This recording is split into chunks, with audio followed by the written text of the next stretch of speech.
Okay, here we're back at the engine.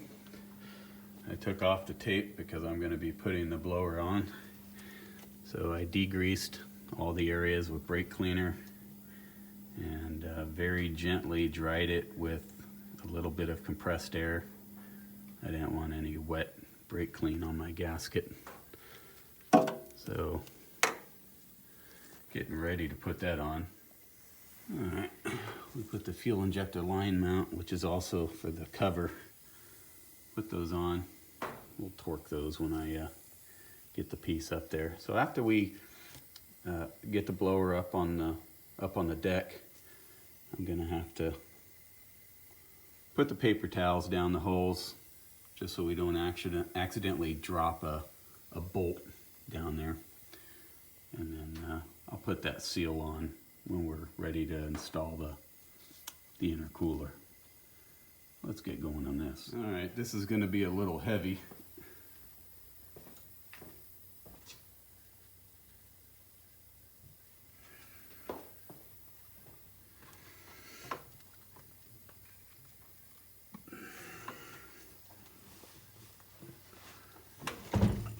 Crawl inside the engine bay here.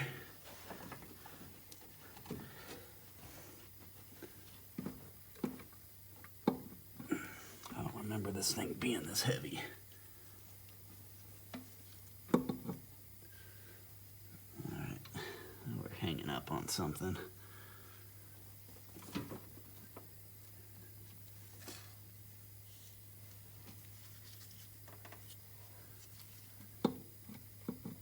It looks like it's in line. What's the problem?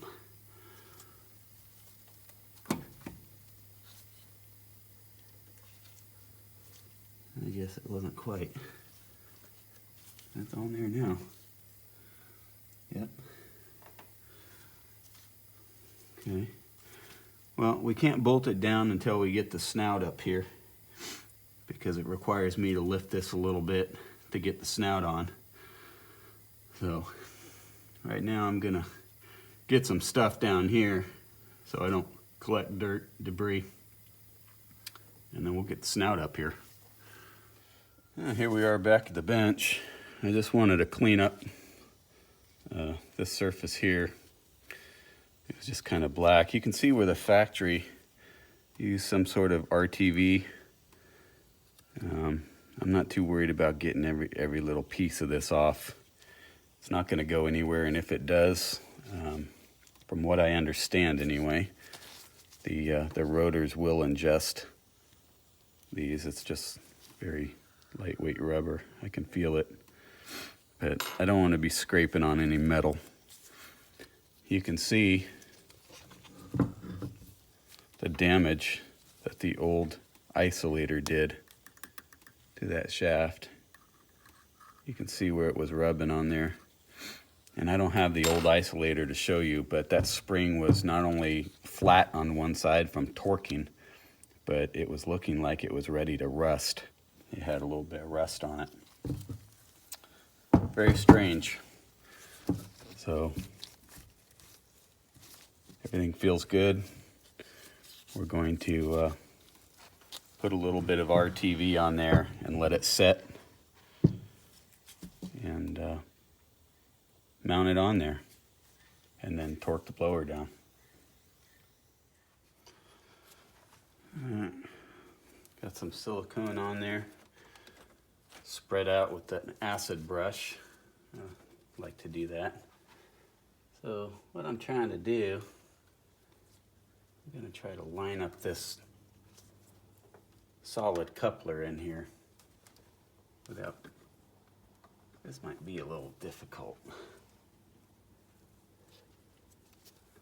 I don't want to get the silicone all over the place.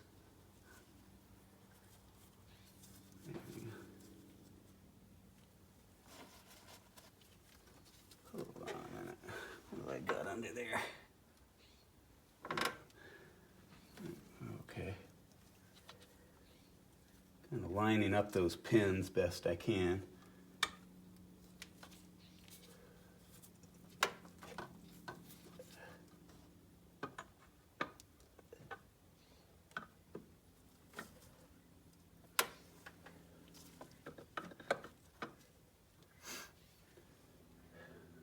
thing is heavy.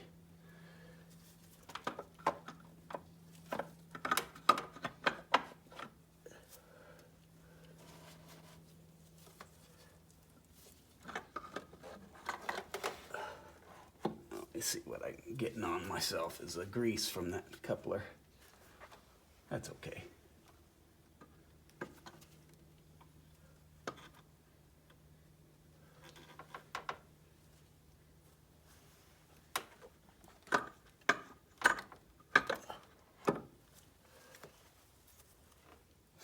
I need a flashlight.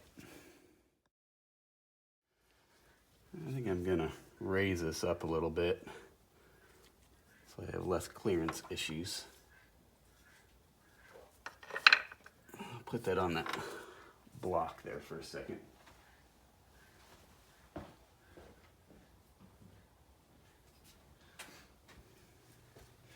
Get that above all that junk.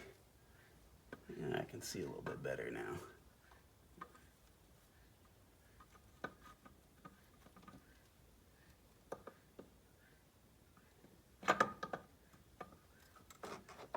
There we go. Perfect. And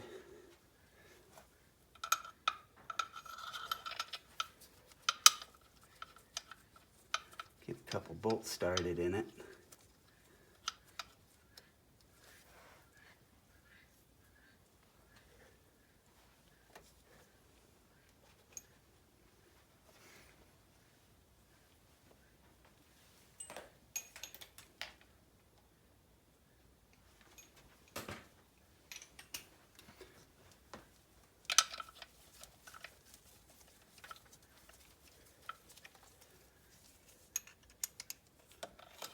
I'm not worried about Loctiting anything right now.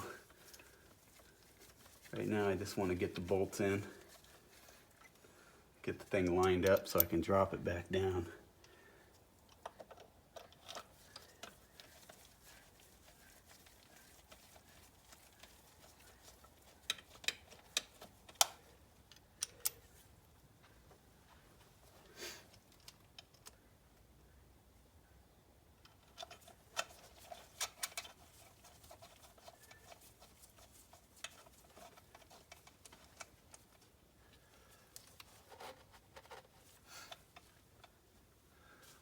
Make sure my paper towels are not protruding out the bottom. I don't want it to get pinched between the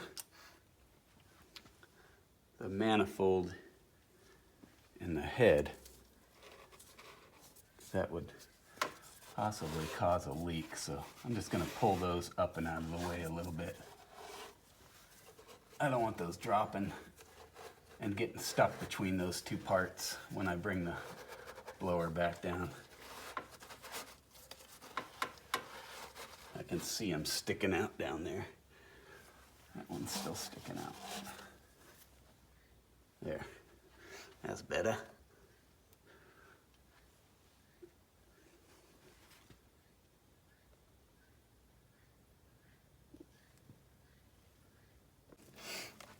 All right.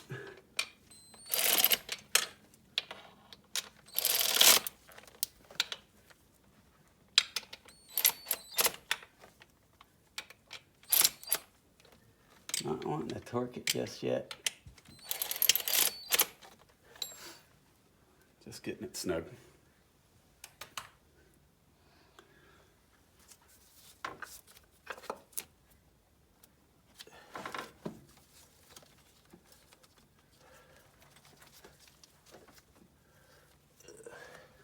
I'm gonna have to move that up on top.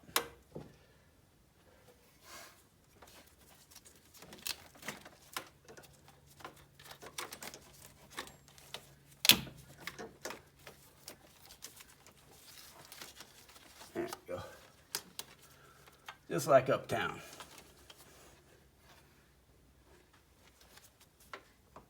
All right, coming together. So there is a sequence to how you tighten those bolts.